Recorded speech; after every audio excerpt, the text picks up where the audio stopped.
আমাদের আজকের ক্লাস একটি ছোট গল্প নিয়ে। ছোট গল্পটির নাম হচ্ছে লম্বকর্ণ। আমরা প্রত্যেকেই রাজশেখর বসুর নাম শুনেছি। তিনি একজন ছোট গল্পকার ছিলেন। তিনি পরশুরাম ছদ্মনামে লিখতেন। এই আজকের ক্লাসে এই রাজশেখর বসু তথা বা ওরফে বলতে পারি আমরা পরশুরামের ছোট গল্প লম্বকর্ণ নিয়ে আলোচনা করব। রাজশেখর বসু বা পরশুরামের লম্বকর্ণ গল্পটিতে আমরা দেখব যে বিশুদ্ধ কৌতুক রস, যাকে আমরা বলি, সেই বিশুদ্ধ কৌতুক রস পরিবেশিত হয়েছে। গল্পটির কেন্দ্রীয় ভাবনা বংশলোচন ও তার পত্নী মানিনীর দাম্পত্য জীবন সম্পর্ক। দাম্পত্য কলহে গল্পের সূচনা এবং দাম্পত্য কলহের শেষে মধুর মিলন, এটি গল্পটির মূল বিষয়। এই মূল বিষয়টিকে আমরা দেখব যে গল্পকার পরশুরাম বা রাজশেখর বসু হাস্যরসের সঙ্গে কিভাবে তিনি পাঠক দরবারে পরিবেশন করেছেন। সচ্ছল মধ্যবিত্ত পরিবারের সুখী পারিবারিক পরিবেশে যে কৌতুক রসের অজস্র উপাদান রয়েছে, লেখক সেগুলি ব্যবহার করে পাঠক মনে বিমল হাস্যরস সঞ্চারিত করেছেন। এবং আমরা বলতে পারি এই যে নির্মল হাস্যরসের পরিবেশনা গল্পকার রাজশেখর বসুর লম্বকর্ণ গল্পের মাধ্যমে, সেটা বাংলা সাহিত্যে অত্যন্ত দুর্লভ। এই গল্পটিতে বংশলোচন ও মানিনীর প্রগাঢ় দাম্পত্য সম্পর্কের ভিত্তি হচ্ছে গভীর ভালোবাসা। উভয়ের দাম্পত্য কলহ এবং তার অবসানে মধুর ভাবের প্রকাশে পাঠকের মনে আনন্দের তৃপ্তি সঞ্চারিত করে দেওয়াই লেখকের উদ্দেশ্য। এতে সচ্ছল বাঙালি মধ্যবিত্ত জীবনকে অবলম্বন করে পরশুরামের কৌতুক রস উচ্ছ্বসিত হয়ে উঠেছে। গল্পটির মৌলিক ভাব বংশলোচন ও মানিনীর দাম্পত্য কলহ, যা তাদের পারস্পরিক ভালোবাসার সম্পর্কটিকে শেষ পর্যন্ত উদ্ভাসিত করে একটি বিশুদ্ধ মধুর রসের অবতারণা করেছে আলোচ্য গল্পে। লম্বকর্ণ একটি ছাগলের নাম। একটি ছাগলকে কেন্দ্র করে স্বামী স্ত্রীর মতান্তরের কৌতুক স্নিগ্ধ বর্ণনায় পরশুরামের সৃষ্ট হাস্যরস বিশুদ্ধ হিউমারের উপলব্ধি জাত। লম্বকর্ণ গল্পে বংশলোচন ও মানিনীর সামান্য বর্ণনায় দুই একটি ইঙ্গিতে তীক্ষ্ণ সংলাপে জীবন্ত হয়ে উঠেছে। সান্ধ্য আড্ডায় বিরহ তাপিত বংশলোচনের লম্বকর্ণের অবশিষ্ট গীতাকে ত্যাগ করে একখানি নতুন গীতা নিয়ে নিবিষ্ট চিত্তে অধ্যয়নে লম্বকর্ণকে পরিত্যাগকালে জিলিপি খাওয়ানো বা দুর্যোগে বিপদগ্রস্ত অবস্থা থেকে উদ্ধার পাওয়ার পর স্ত্রীর সমাচার পেয়ে বা স্ত্রীর খবর পেয়ে লম্বকর্ণের প্রতি বিরূপতা প্রকাশে একজন পত্নী লালিত আরামপ্রিয় নরম প্রকৃতির দয়াবান ব্যক্তির চরিত্রটি পরিস্ফুট হয়ে উঠেছে বংশলোচন চরিত্রের মাধ্যমে। তিনি অনারারি ম্যাজিস্ট্রেট। বংশলোচনের এই যে চরিত্রটি আমরা এই ছোট গল্পের মধ্যে দেখব, বা যারা আমরা এই গল্পটি পড়েছি আমরা জানি যে বংশলোচন তিনি ম্যাজিস্ট্রেট, কিন্তু প্রকৃতিতে তিনি অত্যন্ত নরম হৃদয়। বংশলোচনের গৃহিণী মানিনীও সামান্য বর্ণনা ও সংলাপে স্পষ্ট ও উজ্জ্বল রূপে আমাদের সামনে উপস্থিত হয়েছে। নিজের কর্তৃত্ব সম্পর্কে সচেতনতা চুকন্দর সিংকে আদেশের মধ্য দিয়ে প্রকাশিত হয়েছে। লম্বকর্ণকে বিতাড়িত করার চেষ্টায় মানিনীর দৃঢ়তা প্রকাশিত হলেও বেলেঘাটার খালপাড়ে কাল বৈশাখীর দুর্যোগে বিপদগ্রস্ত স্বামীকে উদ্ধার করে নিয়ে আসার পর স্বামীকে খাওয়ানোর অনুরোধে বাঙালি রমণীর যে সপ্রেম উক্তি মানিনীর চরিত্রটিকে পাঠকের কাছে অত্যন্ত পরিচিত ও বিশ্বাসযোগ্য রূপে উপস্থাপিত হয়েছে।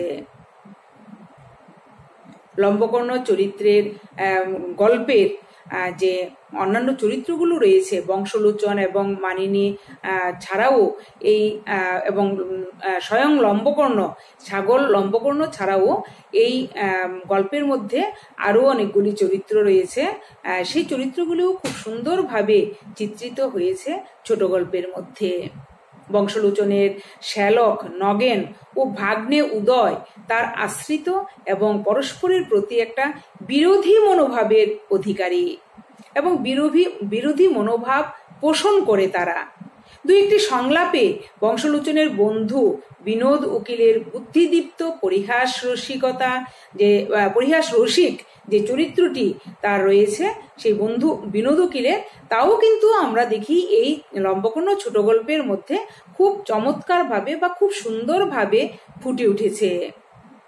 সান্ধ্য আড্ডায় গীতা পাঠরত বিষণ্ণ বংশলোচনকে বিনোদ যখন বলেন, হে কুন্তেয়, তুমি শ্রী ভগবানকে একটু থামিয়ে রেখে চাটুর্যে মহাশয়ের কথাটা শুনো, মনে বল পাবে। তখন সেই উক্তিতে পরিহাস যেমন প্রকাশিত হয় তেমনি বন্ধুর প্রতি সহানুভূতিও প্রকাশ পায়। ঘটনা সংস্থাপনের দিক থেকে পরশুরাম ওরফে রাজশেখর বসু, গল্পকার রাজশেখর বসু অসাধারণ নৈপুণ্য দেখিয়েছেন আমাদের আলোচ্য লম্বকর্ণ গল্পে। গল্পের কাঠামোটি যে পূর্ব পরিকল্পিত ও সুচিন্তিত ছক অনুসারী সেটা বোঝা যায়। বৈকালিক ভ্রমণকালে আমরা দেখি যে লম্বকর্ণ বংশলোচন যে লম্বকর্ণকে পেয়েছিলেন, তিনি বিকালে হাঁটতে গিয়েছিলেন। বিকালে তাকে ডাক্তার বলেছিল যে সুস্থতার জন্য তাকে হাঁটতে হবে।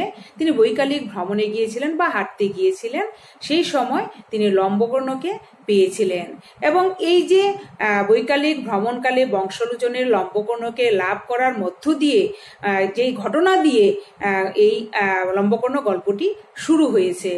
তারপর ঘরে যখন তিনি ফিরে এসেছেন তখন সেই ছাগলটি নিয়ে গৃহিণীর সঙ্গে তার যে মতান্তর এবং উভয়ের যে মান অভিমান, সে মান অভিমান আলোচ্য গল্পে প্রকাশ পেয়েছে। দাম্পত্য কলহজাত অভিমানে বংশলোচনের বৈঠকখানা ঘরে একাকী শয়নকালে যখন রাত্রের গভীরে তিনি লম্বকর্ণের স্পর্শে তার যে একটা নাটকীয়, সেই সময় যে নাটকীয় অবস্থা সৃষ্টি হয় এবং বংশলোচনের যে হেনস্থা হয়, সেই হেনস্থার ঘটনায় গল্প শীর্ষবিন্দুতে পৌঁছায়। এখানে মানিনীর উপস্থিতির বর্ণনায়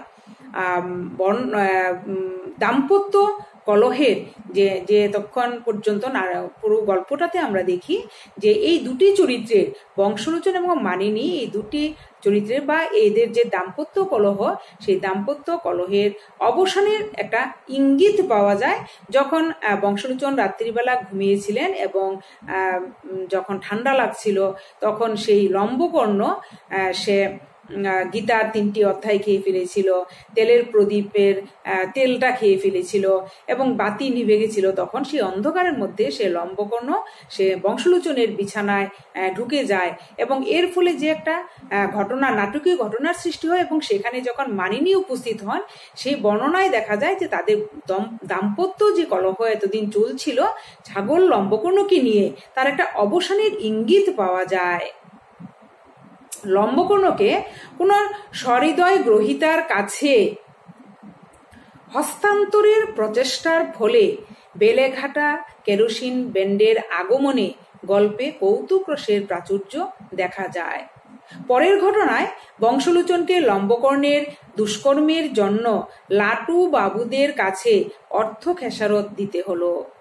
সর্বশেষ ঘটনায় লম্বকর্ণকে নির্জন খাল ধারে বিসর্জন দেওয়ার সময় দারুণ দুর্যোগে বিপদগ্রস্ত বংশলোচন এবং লম্বকর্ণ দ্বারা তাকে উদ্ধার, সেটা আমরা গল্পের শেষাংশে দেখতে পাই।